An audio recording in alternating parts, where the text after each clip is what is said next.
Oh, yeah. Go back to the bottle. 2272493.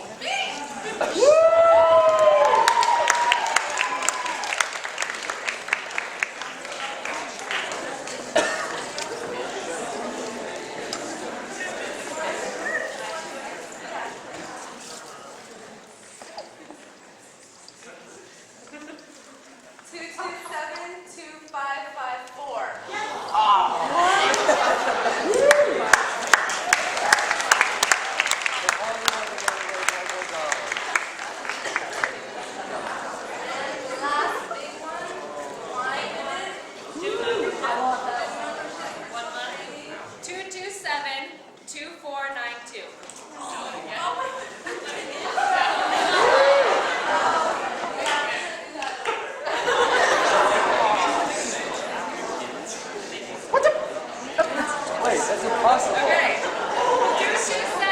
2272487. Say it again. 2272487.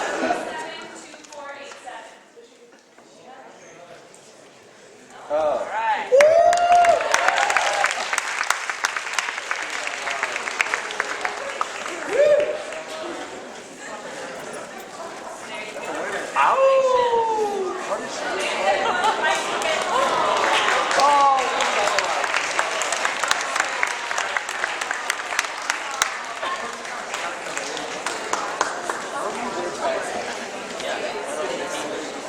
Like she should have bought lottery tickets then.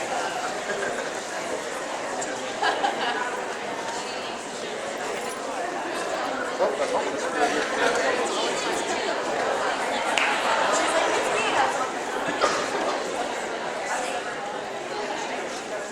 I love the roots like that. We've never like that.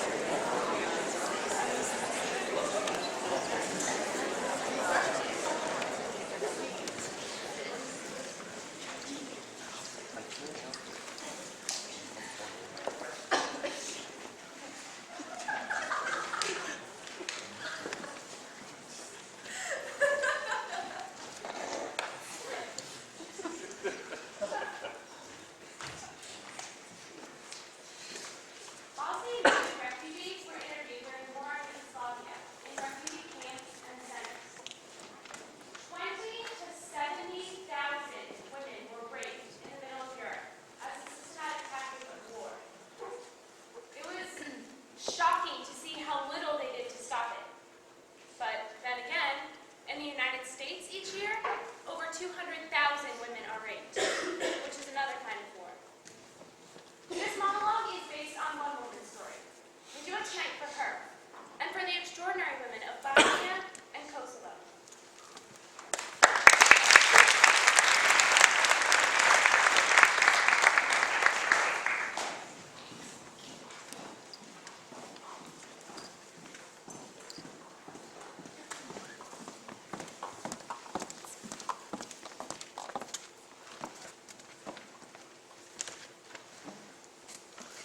My vagina was green, quiet, soft in fields, cow mooing, sun resting, sweet boyfriend, touching lightly, soft peace. Bond strong. There's something between my legs. I do not know what it is. I do not know where it is. And I do not touch. Not now. Not anymore. Not since. My vagina was chatty. Can't wait. So much saying words. Talking, can't quit trying, can't quit saying, oh yes, not since I dreamed there's a dead animal sewn in down there with thick, black fishing line. And the bad dead animal smell cannot be removed. And its throat is slit. And it bleeds through all my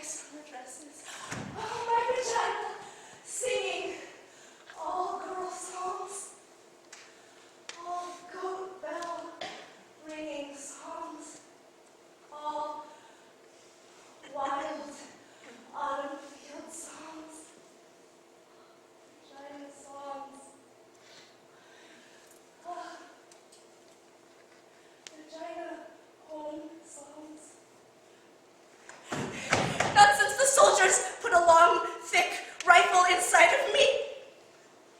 So cold. The steel rod canceling my heart. Don't know whether they're gonna fire it or shove it through my spinning brain. 6 of them, monstrous doctors with masks, shoving bottles at me too. There were sticks and the end of a broom. My vagina, swimming river water, clean, spilling water over sun-baked stones, over stone clit stones, over and over. Not since I heard the skin tear. And 3 glowing, screeching sounds, not since a piece of my vagina came off in my hand. Part of the lip. Now one side of the lip is completely gone. My vagina. Alive, wet, water village. My vagina. My hometown. Not since they returned for 7 days. Smelling of feces. It smoked me. They left their dirty sperm inside of me. And I became a river of poison.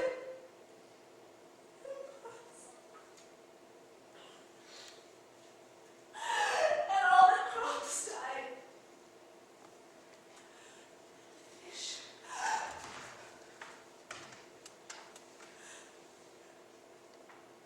My vagina.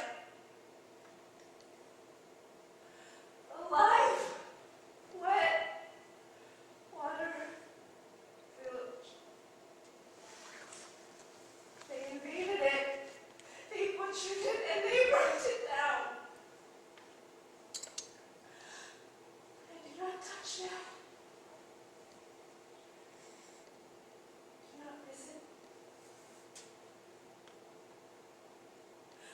I live someplace else now.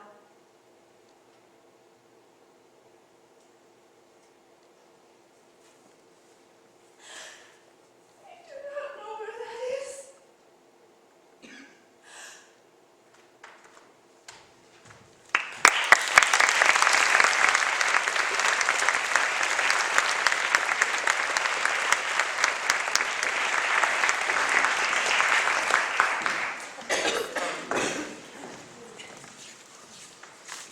In hundreds of interviews with homeless women over the course of 13 years, only one woman was not sexually abused as a little girl or raped as a young woman. For many of these women, home is a very scary place, a place they have fled. The shelters are ironically the first places many of these women ever find safety, protection, or comfort. This is a woman's story as she told it. What isn't in the story is the fact that this woman met another woman in a shelter, and they fell in love. And through their love, they both got out of the shelter system.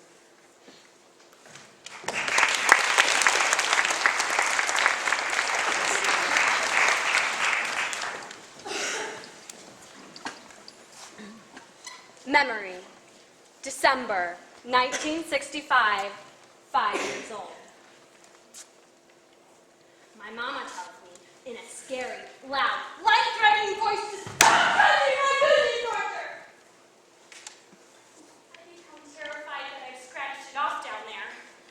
I do not touch myself again, even in the bed. I put Band-Aids over my Gucci to cover the hole.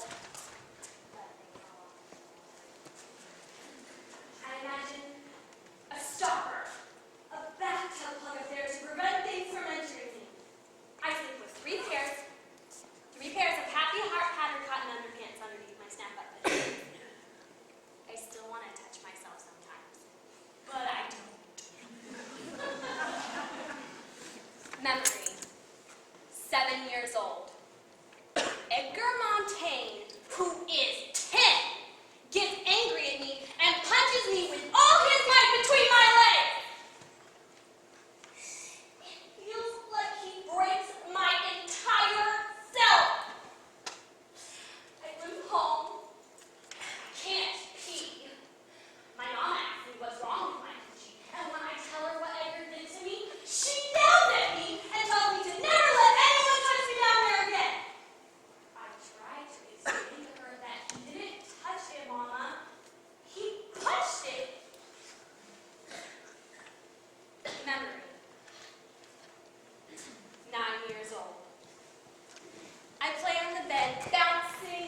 patent undies that my father's girlfriend gave me. Suddenly, my father's best friend, this big man, Alfred, comes up from behind me and pulls my new underpants down and sticks his big, hard penis into it. I scream, I kick it, I try to fight him off, but he already gets it in. My father stood in, and he has a gun, and then there's this loud, horrible noise, and then there's blood all over Alfred and me. Lots of blood. I'm sure my coochie snorter is finally falling out. Alfred is paralyzed for life, and my mama doesn't let me see my father for 7 years. Memory. 13 years old. My coochie snorcher is a very bad place. It's a place of pain, nastiness, invasion, punching, and blood. It's a site for mishaps. It's a bad luck zone. I imagine a freeway between my legs, and I'm traveling, going far away from here. Memory. 16 years old. There's this gorgeous 24-year-old woman in our neighborhood, and I stare at her all the time. One day, she invites me into her car, and she asks me if I like to kiss boys, and I tell her, I do not like that. And she says she wants to show me something. And she leans in and kisses me so softly on the lips with her lips, and then she puts her tongue in my mouth. Wow! She asks me if I want to come over, and then she kisses me again and tells me to relax, to feel it, to let our tongues feel it. She asked my mama if I could spend the night, and my mother's delighted that such a beautiful, successful woman has taken an interest in me. I'm scared. I can't wait. Her apartment's fantastic. She's got it hooked up. The zombies, the bees, the fluffy pillows, the moonlights. I decide right there that I'm going to be a secretary like her when I grow up. She makes herself a vodka. Then she asks me what I want to drink, and I say the same as she's drinking. And she says, I don't think your mama would like you drinking vodka. And I say, she probably wouldn't like me kissing girls either. And the pretty lady makes me a drink. She changes into this chocolate satin teddy. She's so beautiful. I always thought Deckers were ugly. I say, you look great. She says, so do you. I say, but I only have this white cotton bra and undies. And she changes me slowly in another satin teddy. It's lavender like the first soft days of spring. The alcohol is onto my head, and I'm loose and ready. There's a picture over her bed of me, black woman with a huge afro. And slowly lays down on the bed, and just our bodies rubbing makes me come. Then she does everything to me in my coochie snorter that I always thought was nasty before, and wow! I'm so hot, so wild! She says, your vagina, untouched by man, smells so nice, so fresh. Wish I could keep it that way forever. I get crazy wild, and then Porter says, of course, it's my mom. I'm sure she knows. She catches me in everything. I'm breathing heavy, and I get on the phone. I try to act normal, and she says, what's wrong with you? Have you been running? No, Mama. Exercising.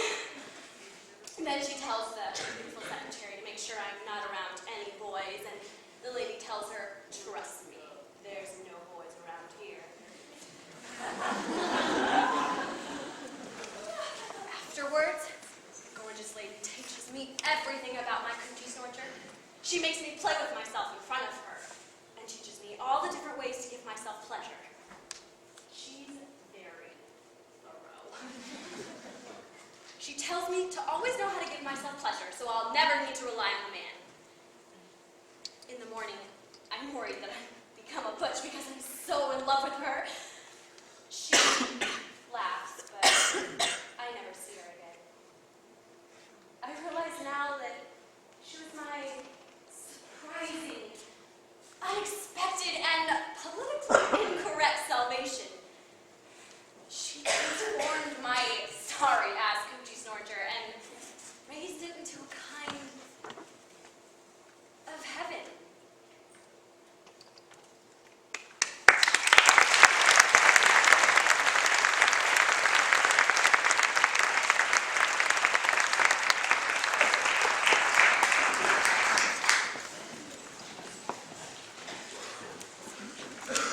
As part of Eve's work to include the voices of all women who face violence, she interviewed a diverse group of trans women in preparation for creating this piece. This piece was performed for the first time by an all-transgender cast in LA in 2004.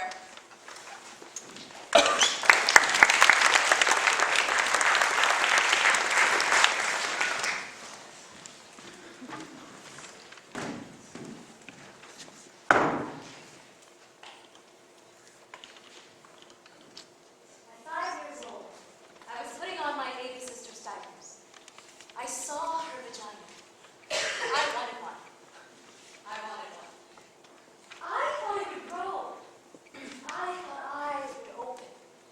I ached to belong.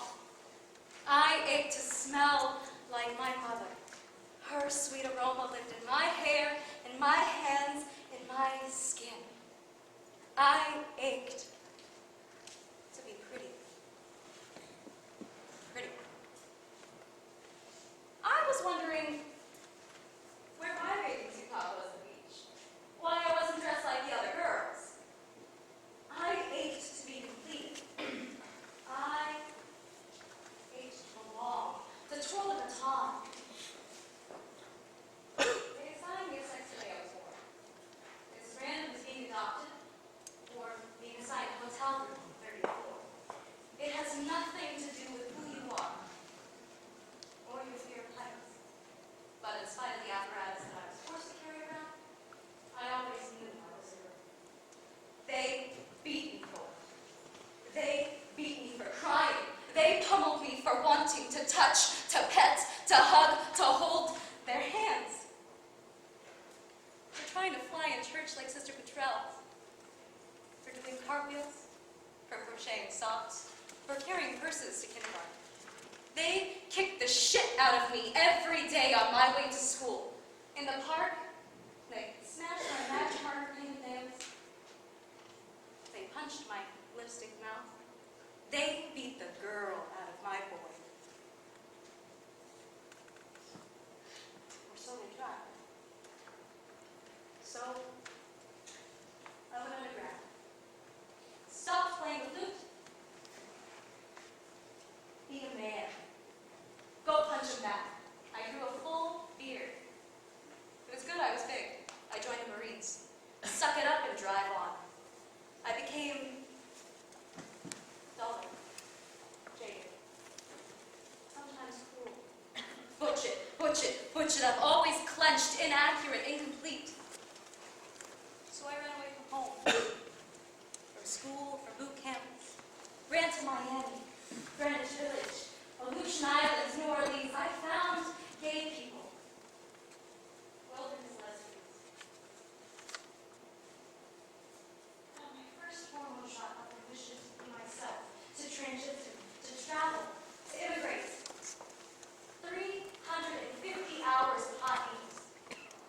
I would count the male particles as they would die. 16 minutes gone. The feminine is in your face. I lift my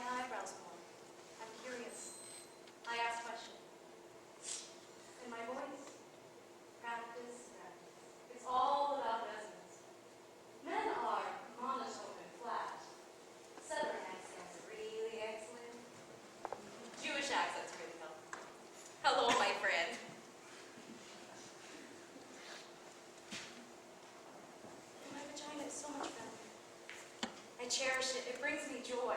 Orgasms come in waves. Before they were jerkies. I'm your girl next door.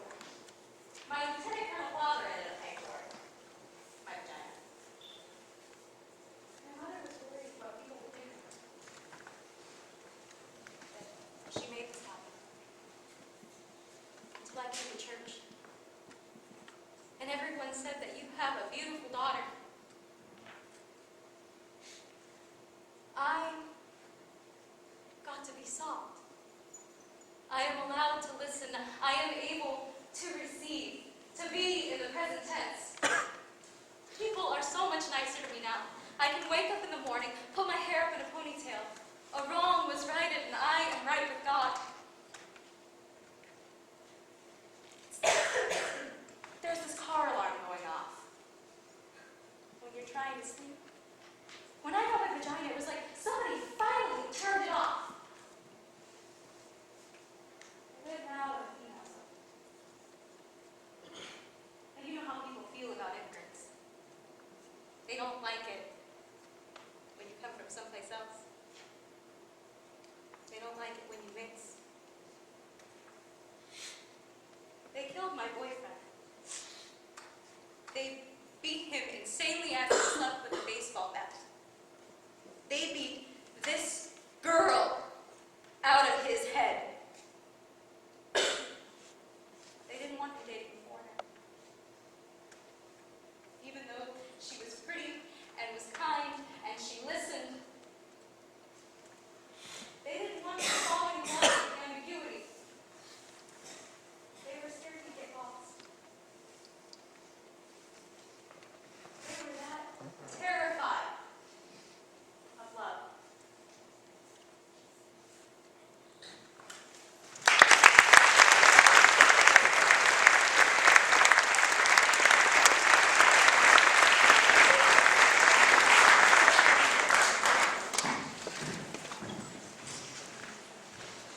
We've created a map of vagina-friendly cities. Welcome, San Luis Obispo.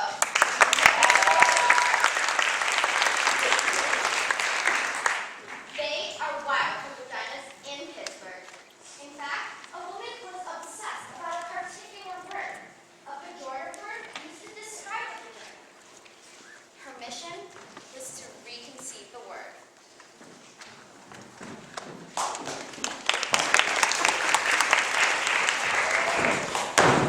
I call it cunt. I haven't claimed it. Cunt. I really like it. C-U-N-T.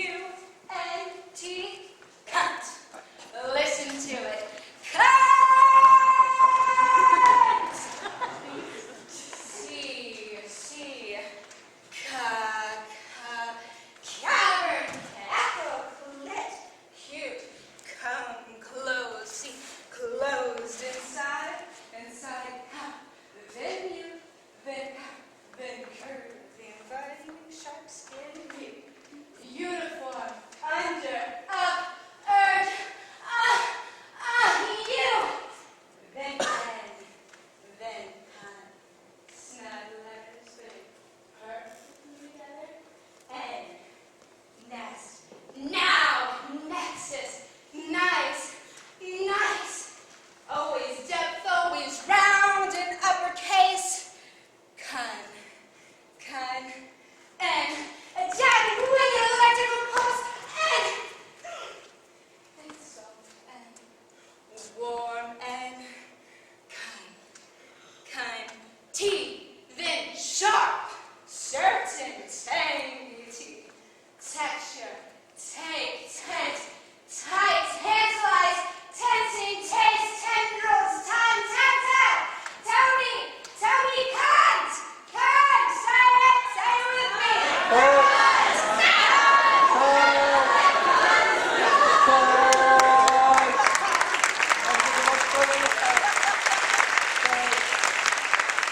you.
I love women. I do not see them as separate things. Women pay me to dominate them, to excite them, and to make them come. I did not start out like this. No, to the contrary. I started out as a lawyer. And in my late 30s, I became obsessed with making women happy. It started out as a mission of sorts until I got involved in it. I got very good at it. Kind of brilliant. It was my art. I started getting paid for it. It was as if I had found my calling. I wore outrageous outfits when I dominated women.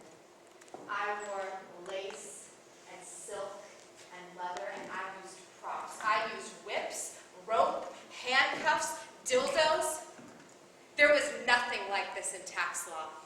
There were no props, no excitement, and I hated those blue corporate suits.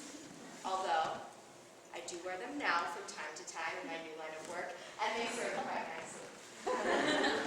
There were no props in corporate law. No wetness, no dark, mysterious foreplay, no erect nipples, no delicious mouths, but mainly, there was no moaning. Well, not the kind I'm talking about anyway. This was the key. I see now. Moaning was the thing that ultimately seduced me and got me addicted to making women happy. When I was a little girl, I used to see women in the movies making love, making these strange, orgasmic, moaning noises, and I would laugh. I would get strangely hysterical. I couldn't believe that these big, outrageous, ungoverned sounds like that came out of women. I longed to moan. I practiced in front of my mirror with a tape recorder. I was moaning in various keys and in various tones, but always, when I played it back, it sounded fake. It was fake. It wasn't rooted in anything sexual, really, only my desire to be sexual. But then, when I was 10, I had to pee really badly once. On a car trip, it went on for almost an hour, and when I finally got to pee in this dirty little gas station, it was so exciting. I moaned. I moaned as I peed. I couldn't believe it. Me, moaning in a Texaco station in the middle of Louisiana. I realized right then that moans were connected with not getting what you want right away, but with putting things off. I realized that moans were best when they caught you by surprise, when they came out of this hidden, mysterious part of you that was speaking its own language. I realized that moans were in fact that language. I became a moaner. It made most men anxious. Frankly, it terrified them. I was too loud, they couldn't concentrate on what they were doing, they'd lose focus, and then they'd lose everything. These couldn't make love to people's homes, those walls were too thin. I got a reputation in my building. People stared at me with contempt on the elevator. Men thought I was too intense. Some called me insane. I began to feel bad about my moaning. I got quiet and polite. I made noise into a pillow. I learned to choke my moan and hold it back like a sneeze. I got headaches and stress-related disorders. I did. I was becoming hopeless when I discovered women. I discovered that most women loved my moaning. But more importantly, I discovered how deeply excited I became when other women moaned. When I was responsible for other women moaning.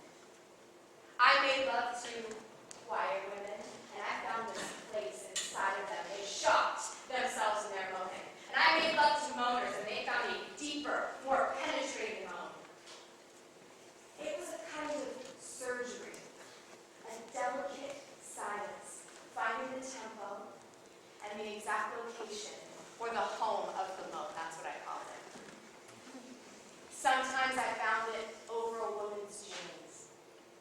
Sometimes I snuck up on it, off the record, quietly disarming the surrounding alarms and moving in. Sometimes I used force, but not violent, oppressing force, more dominating, like, sit back, I'm gonna take you someplace so you enjoy the ride, kind of force. Sometimes it was simply mundane. I found the bone before things even got started, while we're eating salad or chicken, just casual with my fingers. Here, it's like that. Real simple, in the kitchen, all mixed up with the balsamic vinegar. Sometimes I used props. I loved props. Sometimes I made the woman find her own moan in front of me. I waited, and I stuck it out until she opened herself. I wasn't fooled by the minor, more obvious moans. No, I pushed her further, all the way into her power moan. There's the clit moan. Oh! Oh! Oh! There's the vaginal moan. Oh!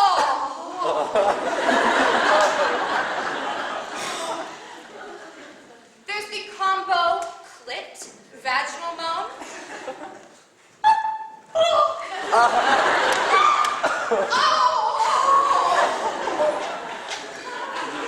There's the almost moan.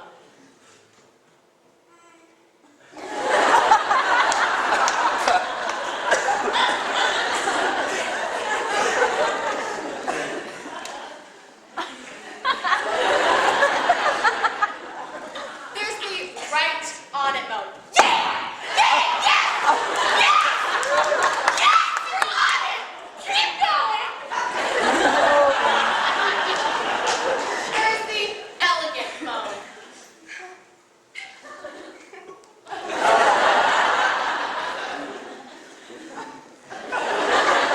There's the Grace slip moan. Yeah! Yeah! Yeah! There's the Irish Catholic moan. Oh. Oh. Oh. Oh.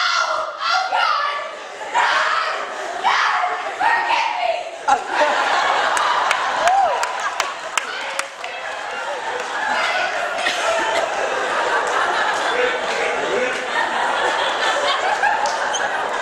There's the wasp moan.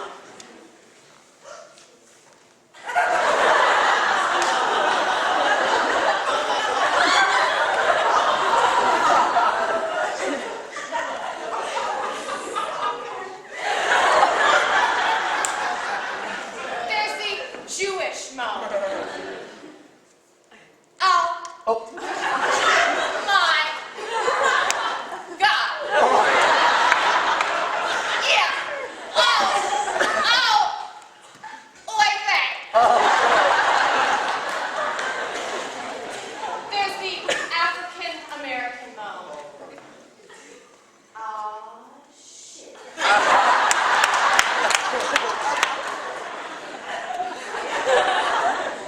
There's the mountaintop moan.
room when the contractions made her crawl on all fours, made unfamiliar moans leak from her pores, and still there after hours when she just screamed, wild, her arms striking at the electric air. I was there when her vagina changed from a shy, sexual hole to an archaeological temple, a sacred vessel, a Venetian canal, a deep well with a tiny stuffed child inside, waiting to be rescued. Saw the colors of her vagina. They changed. Saw the bruised, broken blue, the blistering tomato red, the gray pink, the dark. Saw the blood like perspiration along the edges. Saw the yellow, light liquid, the shit, the clot, pushing out of every hole, pushing harder and harder. Saw through the hole the baby's head, scratches of black hair. Saw just there, behind the bone, a hard, round memory. As the nurse, Ukraine, turned and turned, slowly came. I was there with each of us. Her mother and I held a leg and spread her wide, pushing with all of our strength against her pushing, as her husband sternly counted 1, 2, 3, telling her to focus harder. We looked into her then. We couldn't get our eyes off of that nurse. We forget the vagina, all of us. What else would explain our lack of awe, our lack of reverence? I was there later when the nurse reached in with the Alice in Wonderland spoons, and there, as her vagina became a wide, operatic mouth, singing with all of its strength. First, the little head, then the gray flopping arm, then the fast swimming body, swimming quickly into our weeping arms. I was there later when I turned and faced her again. I stood and let myself see her there, completely exposed, mutilated, swollen, and torn. I stood, and suddenly her vagina became a wide, red, pulsing heart. Heart is capable of sacrifice. So is the vagina. The heart is able to forgive and repair. It could change its shape to let us in. It could expand to let us out. It could stretch for us, and tear for us, and die for us, and bleed us into this difficult, wondrous world. I was there in the room. I remember.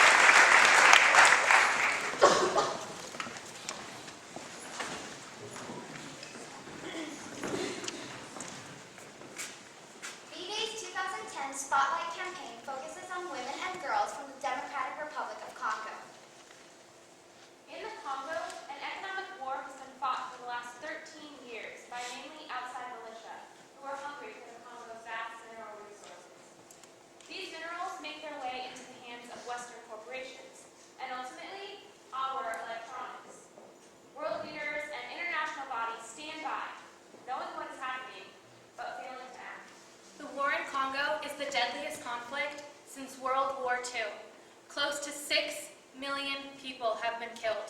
Millions have been displaced. The atrocities being perpetrated against women and girls in the DRC is nothing less than a femicide, the systematic destruction of the female population.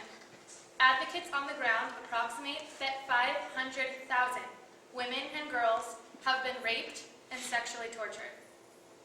The monologue you are about to hear was written by Eve after one of her many visits to Congo and has been released this month in her latest book, I Am an Emotional Creature, The Secret Life of Girls Around the World. Like the vagina monologues, it will be a vehicle for young girls to get activated and engaged through V-Girls, the next escalation of the V-Day movement.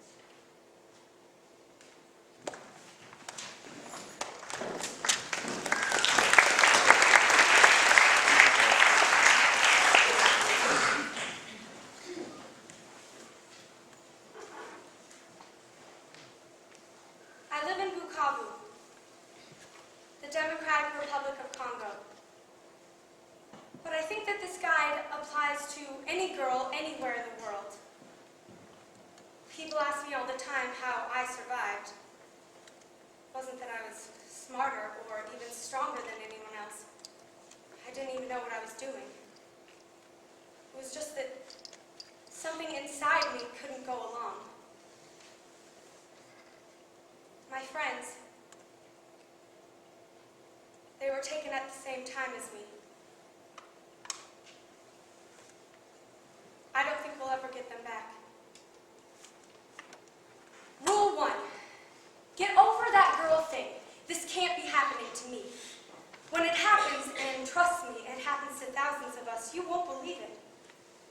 You'll think, these are just some crazy soldiers fooling around. They must be bored or something. They couldn't be hurting me like this. Grabbing my arms and legs all rough, throwing me into their truck. Your brain will start to tell you things. These are soldiers from my own country. They're old enough to be my father. They know better than this. They're here to protect me. This will be confusing. And it'll make you feel stupid. It'll make you feel like what is happening is not actually happening. It'll make you feel like you did something wrong. I watched my best friends, Alyssa, Esther, and Swan. We were on holiday. We were taking the boat from Bukovu, Goma. We were walking around along the lake. Lake Kivu is a really big lake. It takes about 5 hours to cross it. We were drinking fans and making fun of Esther's big crazy hair. We were going to Goma to swim and hang out. We went shopping. Swati bought these gold shoes, and I remember thinking I wanted them too, but I didn't want her to think I was copying her. As we walked out of the shop and down the street, it didn't seem real. We were just shopping, and now these crazy soldiers were just... that's why they didn't run. I wanted to run, but I didn't want to leave them. When we tried to refuse, that's when we realized how serious it was. One of the soldiers, the real big one, started beating Alyssa, and she was screaming. My best friends were all screaming and crying. I got very quiet. That's what I did. I wasn't going to let those soldiers know anything. That leads to rule 2. Never look at him while he's raping you. He will call your name in that craving, grating voice. He will beg you to look. He will turn your head with his big, rough, dirty hands. Never move your eyes to his clothes them if you have to. He is nothing. He isn't even there. He's just a teeny, tiny, meaningless speck. He doesn't even exist. Rule 3. Build a hole inside yourself and climb into it. He will be on top of you. He will be old enough to be your father.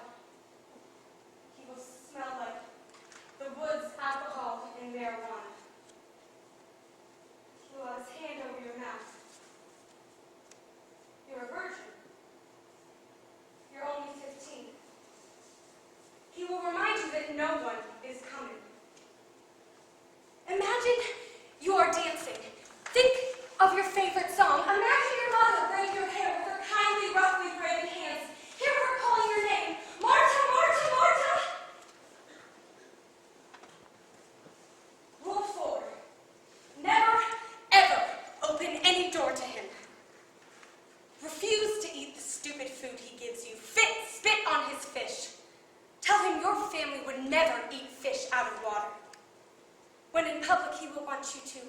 smile and act like a proper wife even though he's married to someone else.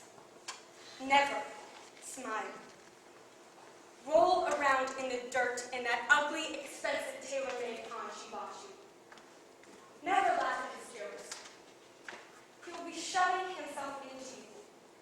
He will do this 2 to 3 times a day. It won't hurt after the first 20 times. After that, your insides will no longer belong to you. He will sometimes wear cologne. Beware.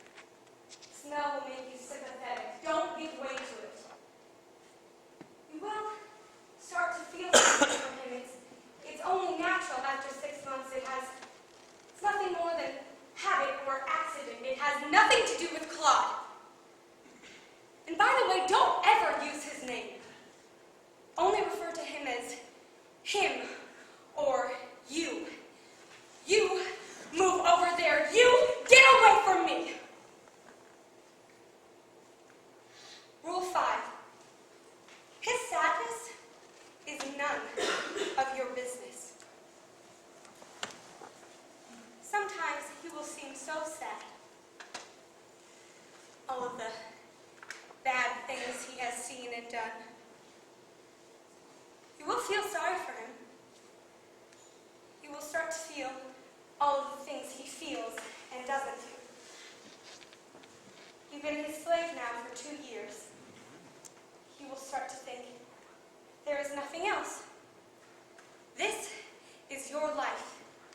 He is the only person who will ever love you. When you start vomiting one morning, you will be sure he's poisoned you. But then it will pass and happen again, and slowly you will realize you are pregnant with his baby. He will then tell you if you even think of aborting it, he will kill you. Refuse to take care of his baby. Rule 6. It doesn't matter if you get caught. Better die trying to be free. When the opportunity reveals itself, flee. Count on miracles. When you run, you will take your baby with you because deep down you know she's yours. You will take her clothes and nothing else.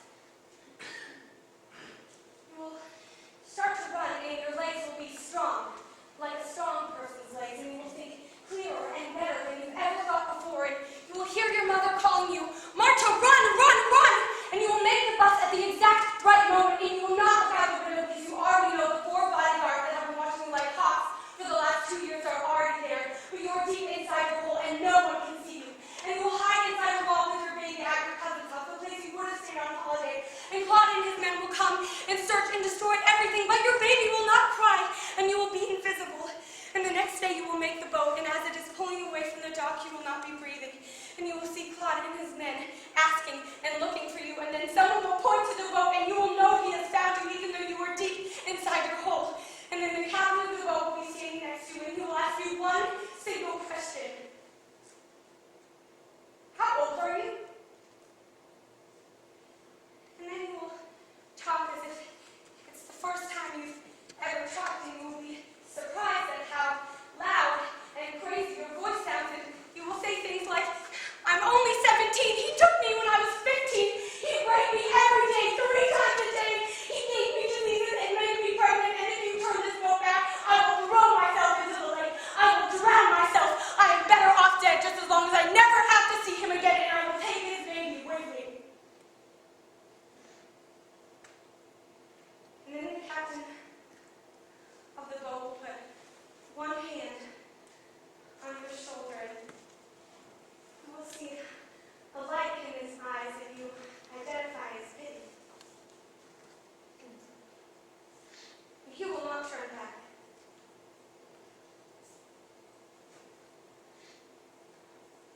Rule 7. Do not feel guilty about how happy you feel when you find out he is dead. About 6 months back in your beloved Bukavu, you will run into 2 soldiers from the camp, and they will be surprised at how well you look, and they will tell you Claude was killed. And you will say, God did something good. And at that moment, milk will flow into your breast, and you will love your baby.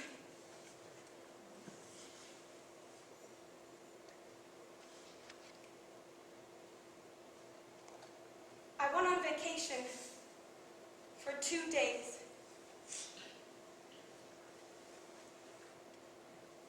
I didn't come back for 2 years.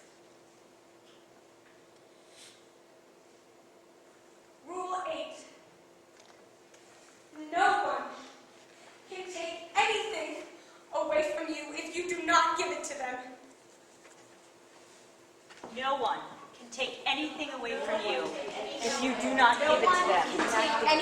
No one can take anything away from you if you do not give it to them. No one can take anything away